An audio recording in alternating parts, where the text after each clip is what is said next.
এই কলা লাগানো হয়েছে, 5 লাখ 7 লাখ বেচছি কিসের জন্য? আগামী দিন ভালো থাকবে এই কারণে।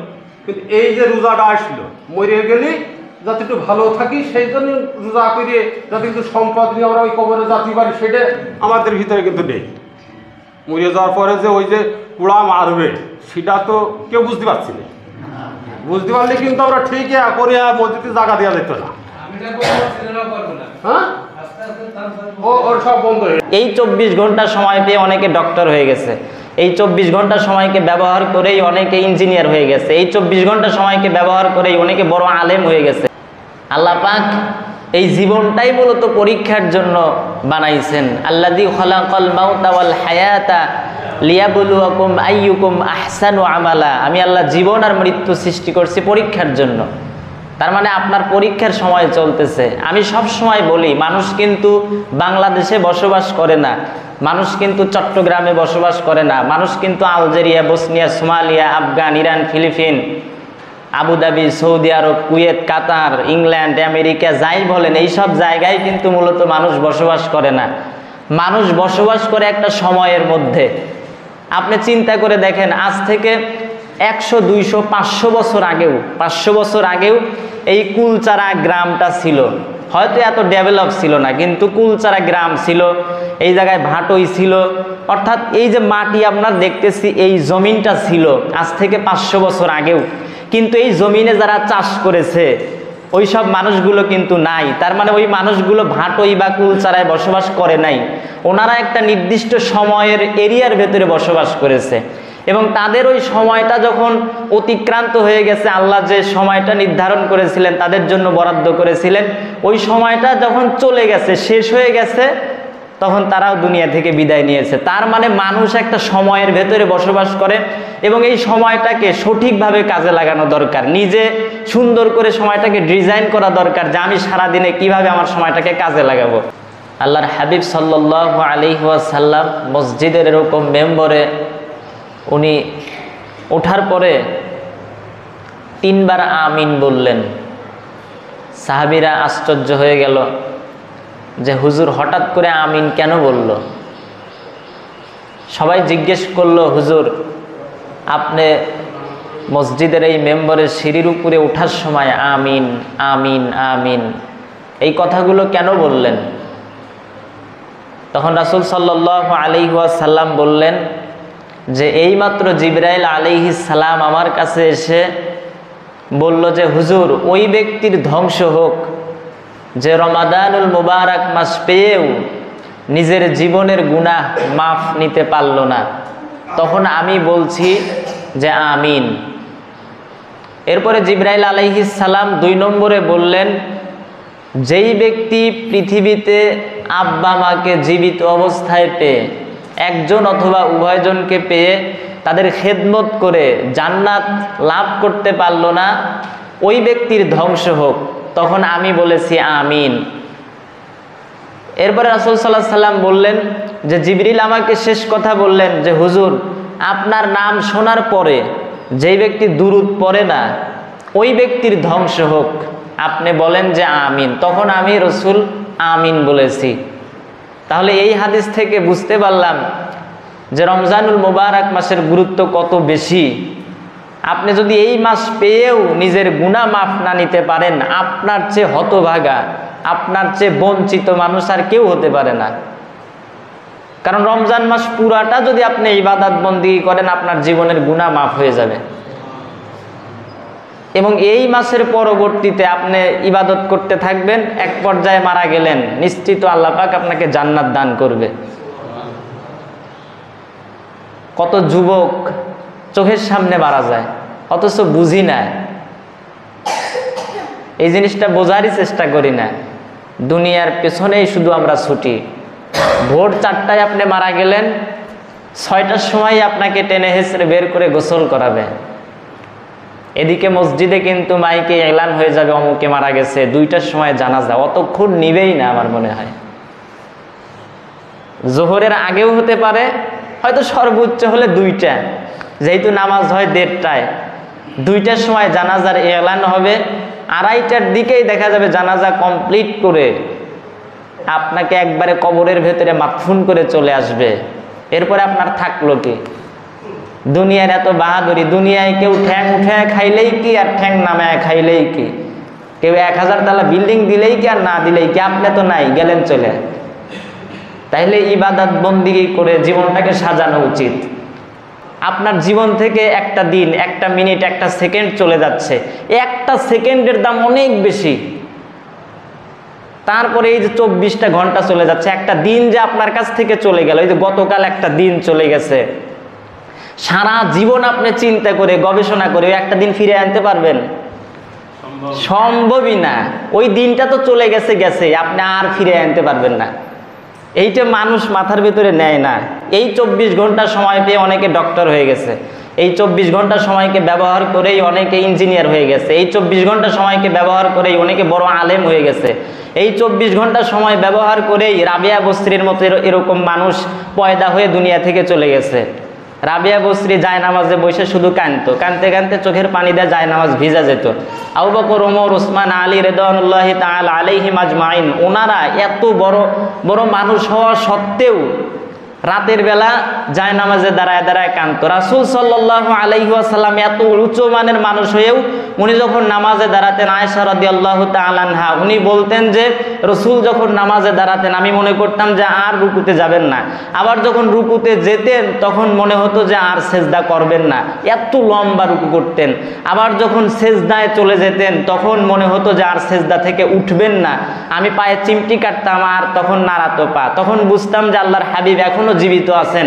এবং উনি যখন সেজদায় যেতেন তখন ওই যে ভাত হাড়ির উপরে উঠায় দিলে যেমন কান্না আওয়াজ হয়, গুমরে আওয়াজ হয়, কান্নার মতো একটা শব্দ হয় আর কি, ওই রকম কান্নার গুমরে আওয়াজ বেরোতো। আমি বলতাম যে ইয়া রাসূলুল্লাহ, আপনার তো জীবনের সমস্ত গুনাহ মাফ, তারপরেও সারাদিন আপনি এত ইস্তেগফার করেন, রাতের বেলা যায় নামাজে দাঁড়ায় দাঁড়ায় কান্দেন, সেজদায় গিয়ে কান্দেন, এত কিছু করার তো দরকার নাই, আপনার তো সব জীবনের গুনাহ মাফ। উনি বলতেন, রাসূল সাল্লাল্লাহু আলাইহি সাল্লাম বলতেন যে যেই আল্লাহ আমাকে এত নিয়ামত দিয়েছেন সেই আল্লাহর কি আমি শুকরিয়া আদায় করব না? উনি কোনো মজলিসে গেলে এতিম মিসকিন আর ওই যে সাধারণ মানুষেরা যেইভাবে বসে ওইভাবে মাটিতে বসতেন, চেয়ার থাকতো সেরকম জিনিস থাকতো ওই সময়ের হয়তো এরকম, তারপরে উনি বসতেন একেবারে মাটিতে সাধারণ মানুষের মতো। নেতারা বলতো যে আপনি এত বড় মানুষ হয়ে এইভাবে বসেন, কিরকম দেখা যায়, আপনি তো গোলামের মতো করে বসেন। বলে আমি হচ্ছে গোলামের ঘরের গোলাম, আমি হচ্ছে ওই যে আসমান জমিনের মালিক, ওনার গোলাম, তো গোলামের উচিত এভাবেই বসা। এই জন্য বসা উচিত। ওই যে অনেকে দেখবেন পায়ের উপর পা উঠে তারপরে কেমন যেন একটু অহংকারী দেখা যায়, নিজের কাছেও খারাপ লাগে। এমনভাবে বসেন, এমনভাবে চলেন যেন মানুষ দেখে বোঝে যে লোকটা অনেক ভালো মানুষ। দুনিয়া থেকে চলে যাবেন, ওই সময় দেখবেন যে কিছু মানুষ আপনি মরার কারণে জিলাপি বিলাচ্ছে, আবার কিছু মানুষ মরে যায় ওই মানুষের জন্য গোটা দুনিয়া কান্দে। এই যে আল্লামা সাঈদী রহিমাহুল্লাহ উনি মারা গেলেন, এই যে আমরা কবিতায় পড়ছি যে এমন জীবন করিও গঠন, মরিলে হাসিবে তুমি কাঁদিবে ভুবন। আল্লামা সাঈদী রহিমাহুল্লাহ ওনার ক্ষেত্রে এটা প্রযোজ্য হয়ে গেছে। উনি মারা যাওয়ার সময় হাসছেন, হাস্য উজ্জ্বল মুখ দেখছেন সবাই, কিন্তু উনি চলে যাওয়ার পর যেদিন বিদায় হয়ে গেলেন গোটা বিশ্ব ওনার জন্য কেঁদেছে। বিশ্বের অনেকগুলো দেশের ভেতরে কোরআনের প্রতিযোগিতা হয়েছিল, ওই প্রতিযোগিতায় আল্লামা সাঈদী 1 নম্বরে র্যাঙ্ক করেছিলেন। এরপরে যে সারা বিশ্বের অন্তত পক্ষে প্রায় 50টিরও বেশি দেশে কোরআনের তাফসির করেছেন, এবং ওনার ওই সময়ের তাফসির মাহফিলগুলোতে লক্ষ লক্ষ মানুষ হতো। চিন্তা করেন, যেই সময়ে কোনো ফেসবুক ছিল না, ফেসবুক আবিষ্কার হয়েছে তো 2004 সালে, মার্ক জাকারবার্গ আবিষ্কার করছে, এরপরে তো ধীরে ধীরে ডেভেলপ হয়েছে, আগে এরকম ফিচারও ছিল না, ধীরে ধীরে এগুলো উন্নতি হয়েছে। তো ওই সময় ফেসবুক, ইউটিউব, ইনস্টাগ্রামের এরকম প্রচলন না থাকা সত্ত্বেও সেই সময়ে আল্লামা সাঈদীর মাহফিলগুলোতে 10 লক্ষ, 12 লক্ষ, 13 লক্ষ মানুষ হইতো। তাইলে বুঝেন সেই সময় যদি ওরকম হয় তাহলে এই সময় জীবিত থাকতে কত মানুষ হইতো। একটা মাহফিলে জায়গা দেয়া যাইতো না, 25, 30, 50 লক্ষ মানুষ হয়ে যেত নিশ্চিত, ওনাকে দেখার জন্য যেত। এত জনপ্রিয়তা অর্জন করছেন। জনপ্রিয়তাটা বড় বিষয় না, বড় বিষয়টা হচ্ছে কোরআনের জন্য উনি যে খেদমত করেছেন আল্লাহ পাক কবুল করে নিয়েছেন। এবং আমরা দোয়া করি আল্লাহ পাক তাকে শহীদ হিসেবে কবুল করুন। এবং ওনার তামান্না ছিল, রাসূল সাল্লাল্লাহু আলাইহি সাল্লাম বলতেন কেউ যদি দিল থেকে শাহাদাতের তামান্না করে, সে যদি ঘরের বিছানায়ও মারা যায় তবু আল্লাহ পাক তাকে শহীদ হিসেবে কবুল করবেন। উনি সারা জীবন বলতেন, আল্লাহ আমাকে তুমি শহীদ হিসেবে কবুল করেন, এটা দোয়া করতেন। ওয়াজের ইয়াতে শুনবেন, দেখবেন যে দোয়া করতেন। মানে ওনার এই তামান্না ছিল। আমরা সবাই বিশ্বাস করি আল্লাহ পাক ওনাকে শাহাদাতের মর্যাদা দান করবেন, এবং ওনার মৃত্যুটা একেবারে বিশ্বাসযোগ্য যে সাধারণ মৃত্যু হয় নাই, সাধারণ মৃত্যু হয় নাই, হার্ট অ্যাটাক নাকি করছে। হার্ট অ্যাটাকের আগে কি মানুষ ওইরকম স্বাভাবিক থাকে, হাসি খুশি থাকে? তার মানে এটা অবশ্যই ষড়যন্ত্রের শিকার। যাই হোক, যেটাই হয়েছে, ওই যে কথাটা বলতে গিয়ে আর কি বললাম। তাহলে রমাদানের প্রস্তুতি সম্পর্কে কথা বলতেছিলাম। 1 নম্বর, ইমানি প্রস্তুতি নিতে হবে। রাসূল সাল্লাল্লাহু আলাইহি সাল্লাম বলছেন, যে ব্যক্তি ইমানের সাথে সওয়াবের আশায় এই মাসটা ইবাদতে কাটিয়ে দেয়, তার জীবনের সমস্ত গুনাহ মাফ হয়ে যায়। তবে মনে রাখবেন, আপনি যে কবিরা বড় বড় গুনাহ করছেন, এগুলো কিন্তু মাফ হবে না, তওবা করা লাগবে। এবং তওবার নিয়ম হচ্ছে, আপনি যেই গুনাহ করেছেন ওই গুনাহ আর জীবনে করা যাবে না, প্রতিজ্ঞাবদ্ধ হতে হবে, এবং ওই গুনার জন্য অনুতপ্ত করতে হবে, আমি এরকম গুনাহ করে ফেলছি, এবং আল্লাহর কাছে কাকুতি মিনতি করে ওইটা থেকে ফিরে আসতে হবে। এমন না যে আপনি বড় কোনো গুনাহ করছেন আর ওইটা থেকে মাফ চাইছেন, আল্লাহ মাফ করে দিছে, ঠিক আছে, আবার ওইটা করবেন, আবার মাফ চাবেন, আবার করবেন, আবার মাফ চাবেন, কেমন হলো? এরকম হবে না। এমনকি আর একটা বিষয় হচ্ছে, রমজান মাস পাইছেন কিন্তু অন্যের হক মেরে খেয়েছেন, এই হাদিসের কিন্তু ওইটা পর্যায়ভুক্ত না। মানে অন্যের হক মেরে খেয়েছেন, তখন আপনি প্রচণ্ড তওবা করতেছেন, আল্লাহর কাছে কান্দাকাটি করতেছেন, কবুল হবে না, মোটেই কবুল হবে না। যার হক মেরে খাইছেন তাকে হক বুঝাইয়া দিতে হবে, এটা খুবই গুরুত্বপূর্ণ। বান্দার হক কখনোই আল্লাহ মাফ করবে না। আল্লাহ যদি মাফ করে, আল্লাহ তো অবিচারক হয়ে গেল। আল্লাহ পাক হচ্ছেন সুবিচারক, এবং কিয়ামতের দিন আল্লাহ যে বিচার করবেন, এক এক করে বিচার করবেন। আর কোরআনে আল্লাহ বলেছেন, আল্লাহু সারিউল হিসাব, আল্লাহ দ্রুত হিসাব গ্রহণ করতে সক্ষম। এক এক করে বিচার করবেন, তাও দ্রুত হিসাব করতে সক্ষম হবেন। এবং কিয়ামতের দিন বিচার যিনি করবেন, যিনি আপনার সব কিছু অবলোকন করতেছেন। মা ইয়ালফিজু মিন কাউলিন ইল্লা লাদাইহি রাকিবুন আতীদ। মানুষ এমন কোনো কথা বলে না যেটা রেকর্ড না হয়, আল্লাহ সব কিছু জানেন, ওনার ইলমে সব কিছু চলে যায়। তো বুঝতেইছেন, আপনি চিন্তা করতেছেন গোপনে আমি ওই রমজানে রোজা রাখছি, ভাতও খাইছি, সবাইকে দেখাইছি, সাহারি খাইছি, ঠিক আছে, মিসওয়াকও বিকেলবেলা খুব করি, ওই যারা রোজা রাখে তাদের চেয়ে আবার ওনারাই বেশি করে, খুব করে মিসওয়াক, দেখায় যে বেটা আমি একটা রোজা কিন্তু রাখছি। আচ্ছা, খুব করলেন, এরপরে কি করছে, ঘরের ভেতরে যা ভাত খাইছে, সব কিছু ঠিক আছে, পেটও ভরা আছে, কিন্তু ওই যে এই কাজটা করতেছে দেখানোর জন্য। আপনি যেইটা করতেছেন, শুধু এইটা না, যে কোনো পাপ কাজ করেন, আপনি চিন্তা করতেছেন কেউ দেখে নাই, কিন্তু দেখছে তো যিনি আপনাকে আছাড় মারবে, তালফাহু বুজুহাহুম, যিনি আপনাকে ওই যে তেলের ভেতরে মাছ যে ভাজে ওই রকম করে যিনি আপনাকে ভাজবে, উনি তো ঠিকই দেখছে। তো কিয়ামতে যিনি বিচারক, উনি তো সব কিছু দেখে ফেলতেছে। এই জন্য আমি বলি, মানুষকে দুটো জিনিস পরিবর্তন করে দিতে পারে, একটা মৃত্যুর ভয়, আখেরাতের চিন্তা, আর একটা হচ্ছে আল্লাহর প্রতি অবিচল বিশ্বাস, যে একজন আছেন, আমি যাই করি না কেন উনি সব কিছু দেখেন। এই জন্য আল্লাহর প্রতি বিশ্বাস থাকতে হবে। যাদের আল্লাহর প্রতি বিশ্বাস আছে তারা অন্যায় করে না, তারা কখনো আত্মহত্যাও করে না। যাদের আল্লাহর প্রতি ওরকম বিশ্বাস নাই, দেখবেন ইউরোপ আমেরিকার দেশগুলোতে বেশিরভাগ নাস্তিক আত্মহত্যা করে মারা যায়।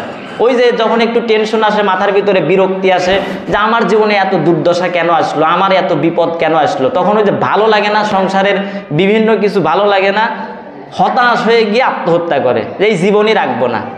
মানে তখন তো খুব খারাপ লাগে যে আমার এত অশান্তি কেন, গোটা পরিবারে অশান্তি চলে আসছে, তখন ওর মনের ভেতরে অন্যরকম লাগে, যার জীবনই রাখবো না, আত্মহত্যা করে। ওই সময় তার মাথার আসলে ওই বুঝই থাকে না, আত্মহত্যা করে ফেলে। কিন্তু যার ঈমান আছে আর আল্লাহর প্রতি বিশ্বাস আছে, সে আত্মহত্যা করবে না, কারণ ওই সময় তার একটা জিনিস অন্তত খেয়াল আসবে যে আমি যাই করি না কেন, আমার যত বিপদই আসুক না কেন, এটা আল্লাহ পাক হয়তো আমাকে পরীক্ষা করতেছেন, এটা হতে পারে আমার জন্য পরীক্ষা, অথবা আমি এমন কোনো কাজ করছি যেটার জন্য আমার শাস্তিও হতে পারে। সুতরাং আমি ধৈর্য ধারণ করি, আল্লাহ পাকের জন্য ফয়সালা করবেন, উনি যেটা ফয়সালা করেন সেইটা আমি মেনে নেব। এবং এই মানুষগুলো যারা আল্লাহর প্রতি এতটা বিশ্বাস রাখে তারা অতীত নিয়ে কখনো টেনশন করে না। অতীত তো বিদায় হয়ে গেছে, গেছে চলে গেছে, অতীত নিয়ে টেনশন করে আমার লাভ কি? ওইটা জীবনেও আমি ফিরে পাবো না। আমি যতই কান্নাকাটি করি, আমি যতই হতাশ হয়ে যাই, যতই গুমরে গুমরে কান্দি, যতই আমি দরজা বন্ধ করে অনেক কান্নাকাটি করি, নিজের শরীর নষ্ট করে দেই, ওই অতীত আমি আর ফিরে পাবো না। সুতরাং অতীত নিয়ে টেনশন করে না। আর ভবিষ্যৎ নিয়ে উৎকণ্ঠিত হয় না, আমার ভবিষ্যতে কি হবে, এতগুলো ছেলে মেয়ে কি করবো, এইটা ওইটা, খানা পিনা, এই টেনশনও করে না। কারণ ওনারা জানে যে ভবিষ্যৎ আল্লাহ পাক জানেন আমার জন্য ভালো কিছুই রেখেছেন। এবং আল্লাহ কোনো সিদ্ধান্ত নিলে আল্লাহর প্রতি বিশ্বাস থাকা মানুষগুলো ওই আল্লাহর সিদ্ধান্তকে মেনে নেয়, যে আমার উপর যেটা হয়েছে এটা আল্লাহর সিদ্ধান্ত, সুতরাং মেনে নিলাম, কোনো টেনশন নাই। এবং ভালো মানুষগুলো কখনোই রাগ করে না। রাগ করলেন তো একেবারে শেষ। রাগ মানুষকে একেবারে ওই যে মানে যে রাগ, এটা তো নিজেও বুঝতেছেন, রাগ মানুষকে এমনভাবে শেষ করে দেয় যেটা অন্য কোনো কিছুই ভাবে শেষ করে দিতে পারে না। রাগের সময় দেখবেন যে মানুষ খুন করে ফেলে, এরপরে যখন ফাঁসির অর্ডার হয়ে যায় তখন ঠিকই সেন্স ঠিক থাকে, মানে ওই সময় রাগ হয়েছিল, খুন করছে, কিন্তু পরে তো ঠিকই মাথাটা ঠিক থাকে। এরপরে যখন ফাঁসির রায় হয়ে গেল, কন্ডেম সেলে নিয়ে গেল, তখন সেখানে ভাবতে থাকে, আরে এত সুন্দর জীবন নষ্ট করে দিলাম, এই জায়গায় পড়ে থাকা লাগতেছে, কিছুক্ষণ পরে আমার ফাঁসি হয়ে যাবে, টেনশন, আমার আত্মীয় স্বজনদের সাথে আমি দেখা করতে পারতেছি না। সেই সময় ঠিকই খেয়াল হয়। এবং এই রাগের সময় এমন সিদ্ধান্ত নিয়ে ফেলে যে সিদ্ধান্তগুলো ভুল হয়, এবং একটা ভুলের কারণে গোটা ভবিষ্যৎ নষ্ট হয়ে যায়। এই জন্য রাগের সময় সিদ্ধান্ত নেওয়া লাগে না, আর অনেক আনন্দের সময় সিদ্ধান্ত নেওয়া লাগে না। সিদ্ধান্ত নেবেন মাথা ঠান্ডা করে, পরিবারস্থ লোকদের সাথে পরামর্শ করে। পরামর্শ কিন্তু রাসূল সাল্লাল্লাহু আলাইহি ওয়াসাল্লামও করতেন, স্ত্রীদের সাথে পরামর্শ করতেন, সাহাবীদের সাথে পরামর্শ করতেন। এই জন্য যে কোনো সিদ্ধান্ত নেওয়ার সময় রাগহীন ঠান্ডা মাথায় পরামর্শ করে সিদ্ধান্ত নেওয়া উচিত। তাহলে 1 নম্বর ইমানি প্রস্তুতি নিতে হবে, ইমানকে শক্ত করতে হবে। এরপরে 2 নম্বর অভ্যাস কিংবা আমলগত প্রস্তুতি, মানে আপনার যেসব খারাপ অভ্যাস আছে সেগুলোকে বর্জন করতে হবে। হয়তো রমজানের আগে এই যে মাসগুলোতে গান বাজনা শুনছেন, ওইটা পরিত্যাগ করতে হবে।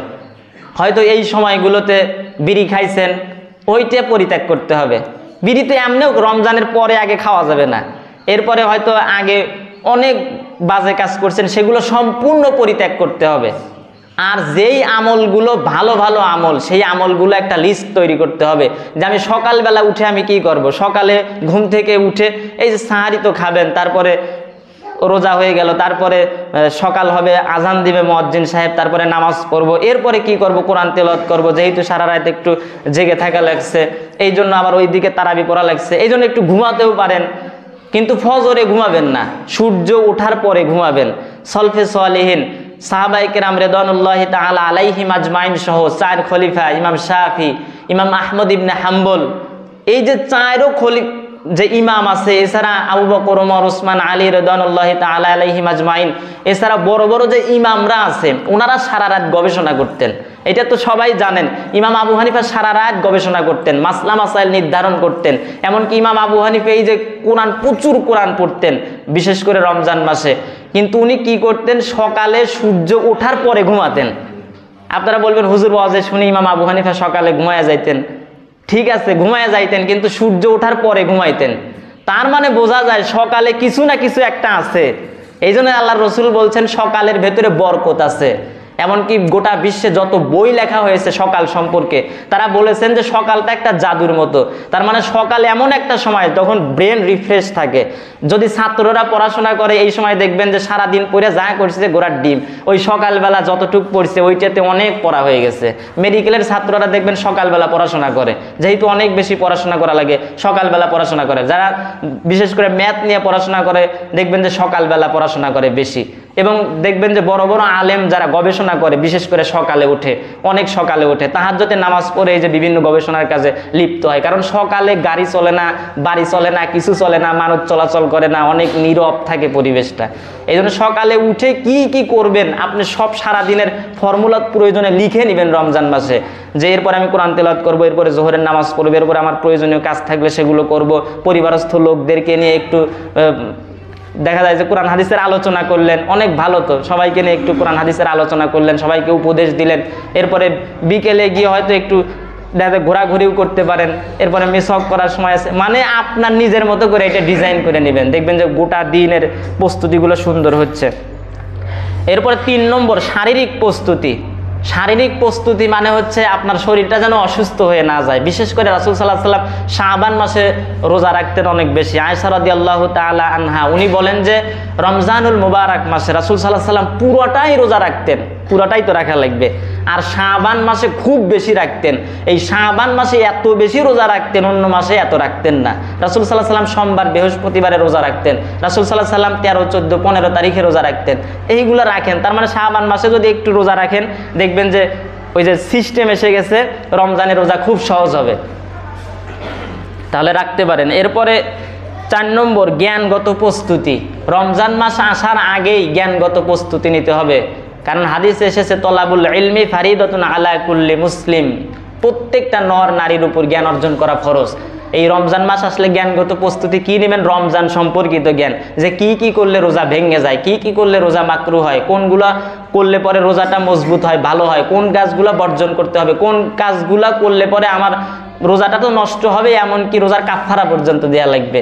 এই বিষয়গুলো খেয়াল রাখা দরকার, নতুবা আসলে সম্ভব না। জানা তো অবশ্যই দরকার, আপনার যতটুকু প্রয়োজন, শুধু রমজান না, নামাজ কালামের ক্ষেত্রে যতটুকু দরকার, আপনি নামাজ পড়বেন কীভাবে সেগুলোও জানা দরকার।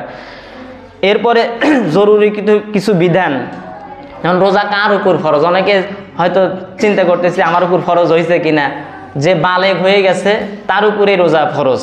তার মানে এই জায়গায় যারা আছেন আমরা প্রাপ্তবয়স্ক, রোজা তো ফরজই, কিন্তু ছোট ছোট মানুষ যারা আছে এরা যদি বালেগ হয়ে যায় রোজা ফরজ। বালেগ হওয়ার নিদর্শন কি? বালেগ হওয়ার নিদর্শন হচ্ছে মেয়েদের হায়েস শুরু হওয়া, এবং এইটা দেখা যায় যে অহরহ ইন্ডিয়াতে 10 বছরেই এগুলো হয়ে যায়। এইটা ব্যাপারই না, 10 বছরে অসংখ্য মেয়েদের হায়েস শুরু হয়ে যায়। এছাড়াও রিপোর্ট বলে যে 9 বছরে অনেকের হায়েস শুরু হয়ে যায়। আর 12 বছর, 13 বছর, 14, 15 এইগুলো তো বুঝতেইছেন, রোজা অবশ্যই রাখতে হবে মেয়েদের ক্ষেত্রে। কিন্তু দেখা গেল যে 10 বছর এগুলোর ক্ষেত্রে সবাই তো আর হয় না, সেই ক্ষেত্রে পার্থক্য আছে। কিন্তু যখন 12, 13, 14 বছর হয়ে গেছে আর আপনার চিন্তা করার দরকার নাই, ওগুলো রোজা রাখতেই হবে। মেয়েদের ক্ষেত্রে তারা তো রাখবে। ছেলেদের ক্ষেত্রেও যদি স্বপ্ন দোষ হয় তাহলে এটা তো জানাও দরকার, স্বপ্ন দোষ হয় তাহলে বুঝবেন যে সে প্রাপ্তবয়স্ক হয়ে গেছে, অবশ্যই রোজা রাখতে হবে, বাধ্যতামূলক রাখতে হবে। রাসূল সাল্লাল্লাহু আলাইহি ওয়াসাল্লাম 7 বছর বয়স হওয়ার পরে নামাজের জন্য তাগিদ দিতে বলেছেন। 10 বছর হলে তো নামাজ নিয়ে পড়তে হবে, 12 বছর হয়ে গেছে তখন মাইরিয়া নামাজ পড়াইতে হবে, প্রহার করতে হবে। তার মানে ছেলে মেয়েদেরকে এগুলো বলা দরকার। আর যারা প্রাপ্তবয়স্ক হয় নাই তাদেরকেও একটু রোজা রাখানো দরকার। দেখা গেল আসরের সময় হয়ে গেছে, অথবা 3টা বেজে গেছে, অথবা এরকম যার যতটুকু কুলায় ওই সময় যা গড়াগড়ি শুরু করছে তখন একটু খাওয়াইয়া দিলেন, এবং খাওয়ানোর ক্ষেত্রেও ধীরে ধীরে খাওয়ান। হুট করে বেশি করে খেয়ে ফেললে ছোট মানুষ সমস্যা হবে। এভাবে করে প্র্যাকটিস করানো দরকার, এবং দেখবেন 2-3 দিন এভাবে করতে করতে একদিন পুরোটাই রেখে ফেলছে, ফলে পরবর্তীতে আরো সহজ হয়ে যাবে। এরপরে আকেল সম্পূর্ণ হতে হবে, কিন্তু পাগলের উপর রোজা ফরজ না। যে ব্যক্তি পাগল তার উপর রোজা ফরজ না। প্রাপ্তবয়স্ক হতে হবে, আকেল হতে হবে, বালেগ হতে হবে। এরপরে 2 নম্বর, যাদের জন্য রোজা ভঙ্গের অনুমতি রয়েছে। রোজা কিন্তু ভাঙা যায়, কিন্তু সবার জন্য না। যাদের জন্য রোজা ভঙ্গের অনুমতি আছে, মনে করেন আপনি খুবই অসুস্থ, এবং এতটা অসুস্থ যে রোজা রাখলে পরে আপনার সমস্যা হতে পারে, প্রাণনাশের সম্ভাবনা আছে, মারাও যেতে পারেন, তাহলে আপনার জন্য রোজা রাখা জরুরি না। এবং কেউ যদি মুসাফির হয়, অর্থাৎ একজন লোক প্রায় 92 কিলোমিটার পর্যন্ত ভ্রমণ করছে, অর্থাৎ এখান থেকে ঢাকা চলে গেছে মনে করেন, এবং সে ওখানে গিয়ে 15 দিনের কম নিয়ত করছে। এমন না যে 15 দিন, 16 দিন, 20 দিন, 25 দিনের নিয়ত করছে, তাহলে সে তো ওখানে মুকিম, স্থায়ী বাসিন্দা হয়ে যাবে। কিন্তু 12 দিন, 13 দিনের নিয়ত করছে, অথবা 9 দিন, 10 দিনের নিয়ত করছে যে আমি এই কয়েকদিন ঢাকাতে অবস্থান করব, তাহলে সেই ব্যক্তি মুসাফির, এবং ওই লোকটার জন্য রোজা রাখা বাধ্যতামূলক না। তাহলে কি করবে? ওই লোকটা রাখলেও সমস্যা নাই, আবার যদি কষ্ট না হয় রাখবে। তাহলে কি করবে? বাড়িতে যখন ফিরে আসবে তখন আবার তার রোজা রাখতে হবে। বাড়িতে ফিরে আসলেই আবার রোজা রাখতে হবে, সেই রোজাগুলো পুরো করে দিতে হবে। এমন না একটার পরিবর্তে 60টা রাখা লাগবে, এমন না, একটার পরিবর্তে একটাই। আর যে ব্যক্তি অসুস্থ, বুঝতেইছেন যে সমস্যা, রমজানের পরে যদি সুস্থ হওয়ার সম্ভাবনা থাকে তাহলে রমজানের পরে ওই রোজাগুলো রেখে দিবে, একটার জন্য একটা করেই। আর যদি সম্ভাবনা না থাকে, এমন মানুষ আছে যে সুস্থ হওয়ারই সম্ভাবনা নাই, বয়স 60, 70, 80 হয়ে গেছে, এবং খুবই বৃদ্ধ হয়ে গেছে, 80 বছর বয়স, এমন অসুস্থ, তাহলে তার জন্য ফিদিয়া দিতে হবে। দেখা গেল খাওয়াইয়া দিলেন 2 বেলা, একটা রোজার জন্য 2 বেলা খাওয়াইয়া দিলেন। অনেক ওলামা বলে যে একবার খাওয়াইয়া দিলেও হয়ে যাবে। তো যাই হোক, ফিদিয়া পরবর্তীতে আরও বিস্তারিত বলবো ফিদিয়ার বিষয়গুলো।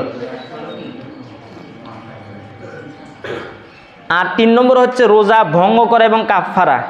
দেখেন, রোজা যদি আপনি ইচ্ছাকৃতভাবে ভঙ্গ করে ফেলেন, অথবা কেউ জোর করে আপনাকে খাওয়াইছে, অথবা এমন সময় আপনি ভাত খাইছেন যে সময় সূর্য উঠে গেছে, মনে করছেন আধার তো থাকে, অনেক সময় দেখা যায় যে সমস্যা হয় যে কোনো কারণে, ঝড় তুফানের দিনে আপনি চিন্তা করতেছেন রাত মনে হয় অনেক আছে, খেয়ে ফেলছেন, পরে জানতে পারলেন আসলে তো অন্যরকম। আবার মনে করতেছেন ইফতারের সময় হয়ে গেছে, খেয়ে ফেলছেন, অথবা কেউ আপনাকে জোর করেই খাওয়াইছে, অথবা আপনি ইচ্ছা করে খেয়ে ফেলেছেন।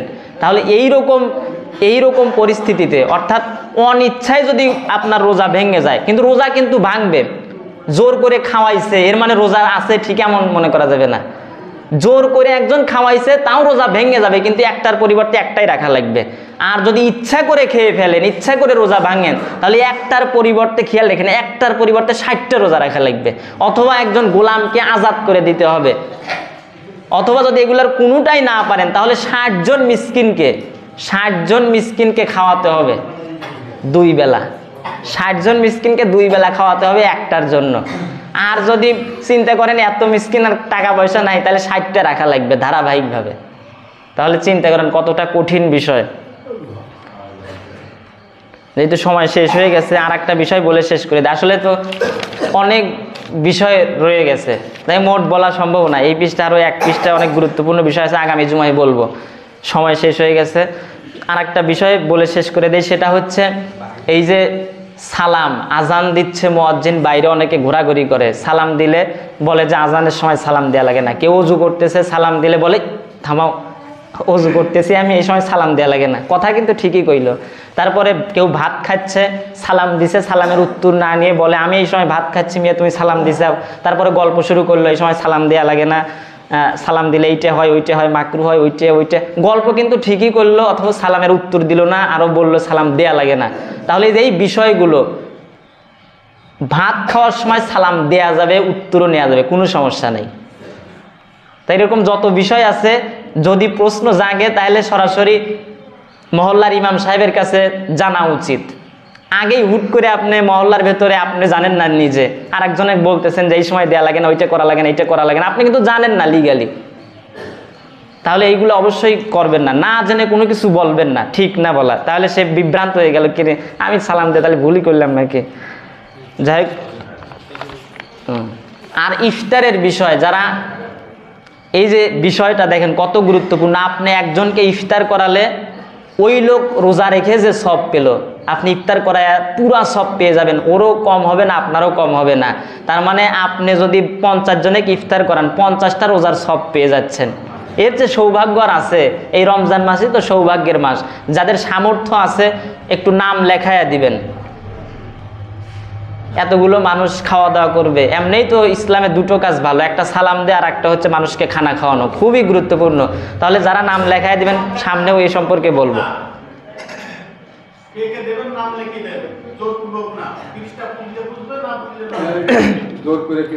দেখি কে কে আসেন, দেখি।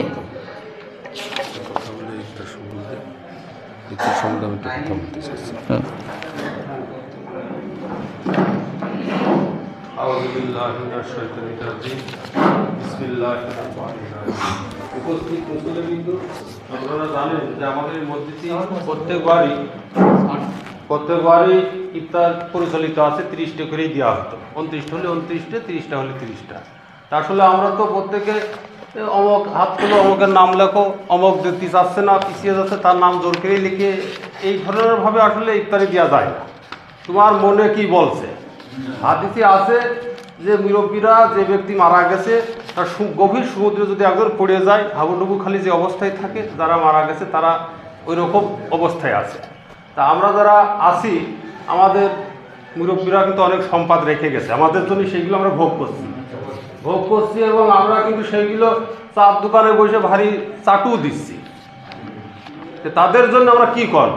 তারা কিন্তু এই রমজান আসে, তারা কিন্তু আমাদের উপর তাকিয়ে আছে যে আমার আহাল পরিবার আছে, আমার সম্পদ ভোগ করছে, তা তারা একটু দেখি কি করে। তো সেই দিকে আমরা যদি বিচার করি, তা আসলে আমরা তো তাদের জন্য কিছুই করছি না, একদমই কিছুই করছি। নামাজও পড়ছি না, দোয়াও করছি, একটু দান খয়রাত করবো সেটাও আমরা কিন্তু করছি না। অথচ ফেসা কাজে বা ওই চার দোকানে বসে অন্য অন্য জায়গায় আমরা ভারী চাটি দেওয়া ভারী বড় বড় কথা কিন্তু আমরা বলাই খুব ফাস্ট। এবং সেই হিসাবে আমাদের মসজিদ আমাদের দায়িত্ব। এখানে সারা মানে অনেক দিন তো ধরে 29টে 30টে ইফতার কিন্তু হয়ে যাচ্ছে। এবার দেখা যাচ্ছে হবে না, এখানে একটা জিনিস ফেলে দিলি পাকালিতেও খাতি পারে, একটা গরিব দুস্থ বোঝা যায় না তো কার ভিতরে কি আছে। দেখা যাচ্ছে বাড়িতে ইফতারি নেই, সে এখানে এসে ইফতারি করছে, এমন লোকও কিন্তু আছে। আবার এমনও আছে যে ছেলেপিলা এসে হোড় হাঙ্গাম করে, সেটাও একটু খারাপ দেখা যায়। এসে ছেলেপিলা এসে হোড় হাঙ্গাম করে, সেটাও একটু খারাপ দেখা যায়। সব মিলাইয়ে আপনাদের মসজিদ আপনারা কি করবেন, ইফতারি দেবেন কি দেবেন না সেটা সম্পূর্ণ আপনাদের দায়িত্ব।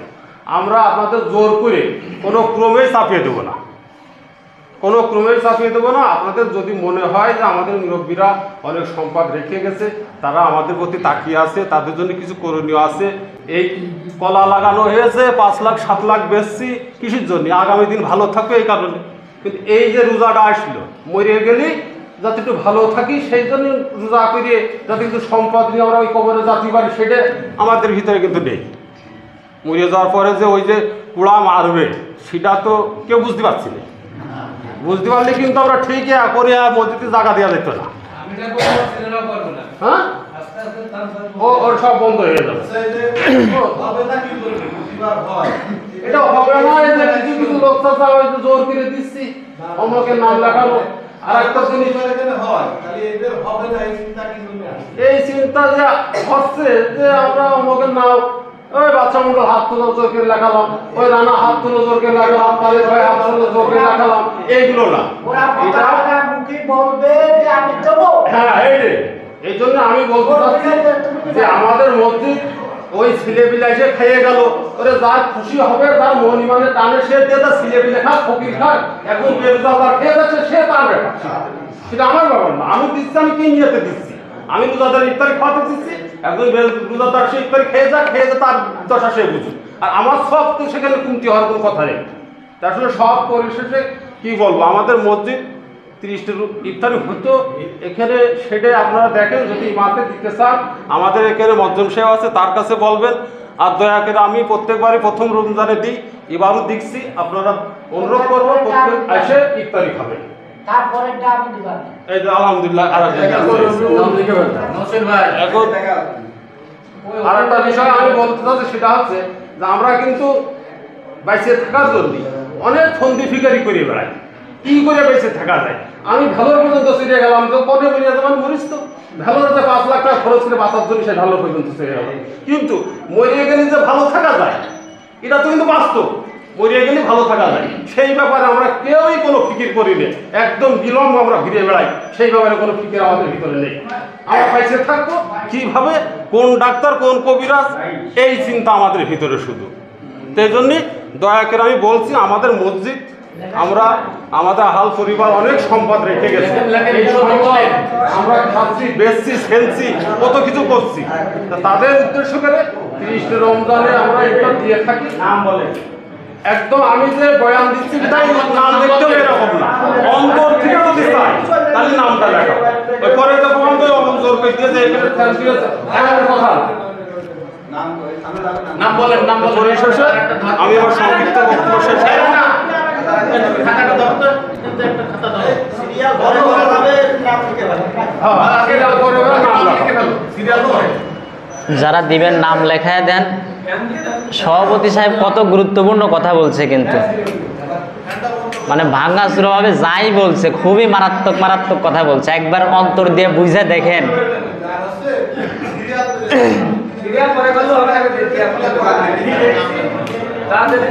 এই জন্যই বলি, এই যে বলছে না শেষে দুনিয়ার জন্য ফিকির করি, অথচ যেই জায়গায় সারা জীবন থাকা লাগবে ওই ফিকির নাই।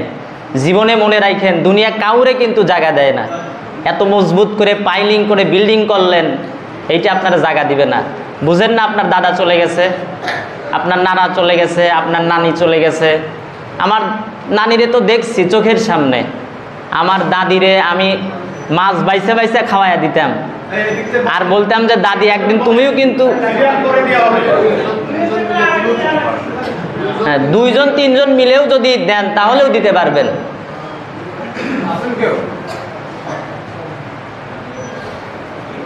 আজ যদি আপনার বাড়িতে একটা চিঠি আসে, কোত্থেকে আসছে? থানা থেকে। ওই চিঠি আপনি বুঝেন না, বিভিন্ন জায়গায় দৌড়াদৌড়ি করবেন যে কি লিখছে আগে দেখি, থানা থেকে আসছে, তারপরে দেখলেন যে ওয়ার্নিং হয়ে গেছে, এরপরে দৌড়াদৌড়ি করা শুরু করছেন মামার কাছে, খালুর কাছে, অমুক জায়গায় তমুক জায়গায়, তারপরে শেষ পর্যন্ত 10 লক্ষ টাকা খরচ করে ফেলছেন। অথচ এই যে কবরের মামলা, হাসরের মামলা, মিজানের মামলা, এইগুলোর জন্য কোনো খরচ নাই। ওগুলাতে কি করবেন? ওই আপনার আমল দিয়েই তো পার হওয়া লাগবে। দুনিয়ায় বেঁচে থাকতে তো এগুলো করা দরকার।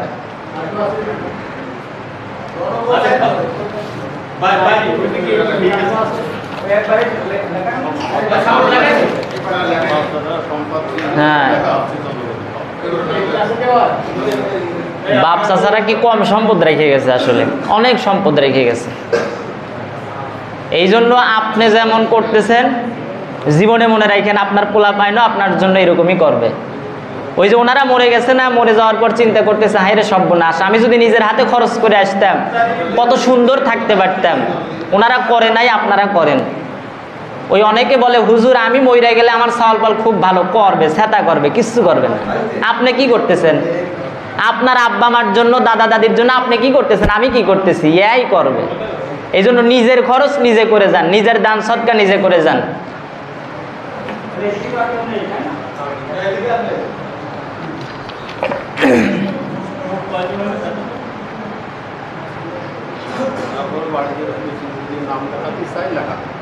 হ্যাঁ, ইনশাল্লাহ হয়ে যাবে। যে কয়েকটা হয়েছে, এর পরবর্তীতে আরো সবাই উদ্বুদ্ধ হয়ে অন্তত নাম লেখায় দিবেন, লস নাই, হবে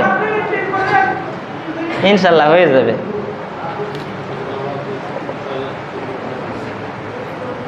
লেখা হয়ে গেছে তো, যারা সুন্নত পড়েন নাই সুন্নত পড়ে নেন।